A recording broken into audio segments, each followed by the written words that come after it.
I recently got a new iPad. See, I've got a problem concentrating whenever at my desk. I get easily distracted by the second monitor, so I'm trying to switch to an iPad for work, but that unfortunately requires a keyboard, and Apple's solution is kinda expensive. So I thought there had to be an alternative, something that wouldn't drain the budget, but also doesn't suck. Basically, something I'd be proud to make a video about. So I researched and eventually reached out to ESR, and thankfully, they told me they have something for me. Something that is reasonably priced and apparently really good at what it does. So let's test it.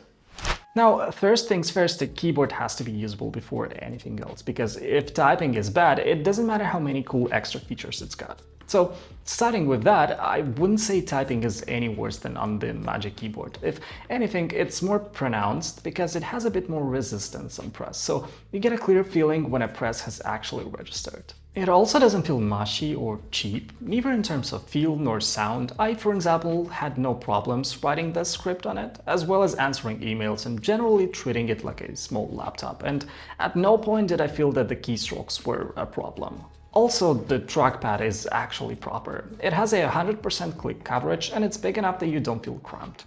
Matter of fact, it's actually the same size as the Magic Keyboard, and it even offers the same multi-touch gestures that work the way you'd expect them to, like scroll, pinch, three-finger swipes, the whole iPadOS routine basically. So when it comes to being a good keyboard, it's safe to say that the whole package does a good job. That said, we're just getting started, because besides being a genuinely good keyboard, it's got plenty of other features. Like, for example, a proper function row at the top, which already makes the iPad feel way closer to a Mac. Like, you've got all the essentials up here, like the brightness, media control, search, and all the small things you normally have to tap on the screen for. This not only saves you time and makes it easier to use your iPad, but day-to-day that makes iPadOS feel a lot less like a blown-up iPhone. Having said that, you also get a solid backlight, which might seem obvious, but not every keyboard at this budget range includes one, and it's also not some gamer RGB. Instead, it's just functional white LEDs that make it much easier to use in darker environments. Put all of that together, and the iPad with this keyboard attached feels very close to a laptop replacement, at least for the kind of work that I do, which mostly consists of script writing and video editing. As long as you understand the limits of iPadOS and you know what you're buying an iPad for, this keyboard closes pretty much every gap possible. But that's far from everything. Here's some cooler things. The idea with the Shift case is that the keyboard and the case are two separate pieces, so that means that you can pull the keyboard off and turn it into a much more flexible setup. For example, you can leave the iPad sitting on your desk or on a stand and pull the keyboard closer to you. You can even type from a distance up to around 10 meters if you really want to. For me, the best part is being able to put the iPad at eye level and keep the keyboard where my hands naturally rest. It feels more ergonomic this way than the usual folio cases, like the Magic Keyboard, where everything is stuck together. That said, detaching it barely requires any force, which is nice if you're switching positions all the time, but at the same time, it locks in strongly enough that it does not randomly pop off by itself, so you don't have to worry about that. But even that's not all, because not only does it separate, but the stand on the back can go from around 20 degrees, if you need it for writing or sketching, for example, all the way up to about 75 degrees in landscape. And even then, there's also a portrait setup, which can be pretty useful for research, for example, or anything where a tall page of texts just makes more sense. Apple's Magic Keyboard, for example, simply does not do portrait at all. So because you can mix these angles with a detachable keyboard, this is not just a sit at a desk and type setup. Like, it works for casual use on the sofa like sketching, and just as well for students jumping between notes and other apps, or business people living in the email app. Then the Apple Pencil is also actually considered here. For example, you can store it in a back pocket so it's not going to fall off, or magnetically on the top of the iPad like usual. The case also wraps all the way around the iPad with raised edges, so it closes securely. That way a random bump in the train or throwing it into a bag does not feel like a death sentence for your screen. And also, one of the coolest things is that the back of the case is magnetic, which gives you one more use case I actually did not expect. You can detach the keyboard and stick the iPad to a metal surface, like the side of your fridge, for example, and suddenly have a recipe screen or a little Netflix window while you cook. Though you have to be smart about it. Make sure the surface is clean and press on it properly, or give it a small push test before you trust it. Otherwise, things might end up being a little less than optimal.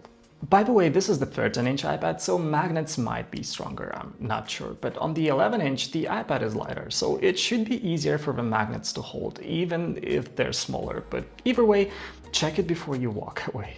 Now, to be able to detach and still function properly, it's obviously using Bluetooth, which is both good and bad at the same time. The good part is that you can type from wherever is comfortable and you're not physically tied to the iPad. The connection has been reliable for me once it wakes up and reconnects. There is no input lag while typing whatsoever.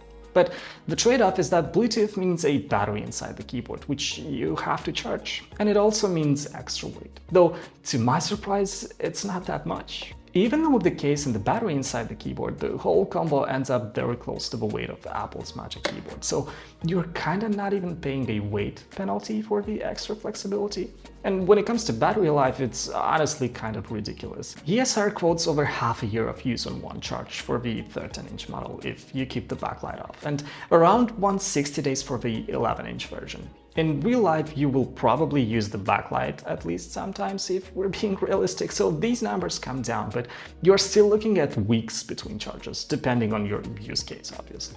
However, the thing that really shocked me is the price. This thing is around $100 at the time of filming of this video. It even comes with a 20% discount. For that price, with everything it does, I genuinely think this is the only iPad keyboard I would actually consider getting if not for the Apple's Magic Keyboard, but that is almost 4 times more expensive, so it's kind of a no-brainer. You get a detachable keyboard, a lot more angles, portrait mode, a full-size trackpad, function keys, real protection, and battery life you barely have to think about. This is genuinely the deal right now, especially if you're a student or just trying to get the most out of your iPad without spending Magic Keyboard money.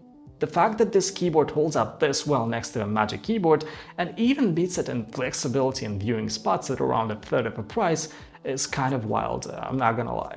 So if you've been tempted by Apple's Magic Keyboard, winced at the price and still want something that feels close to a laptop without destroying your budget, this is one of the more interesting options I've tried so far. I will leave links to the exact model I'm using down below, so you can check current pricing and compatibility for your iPad.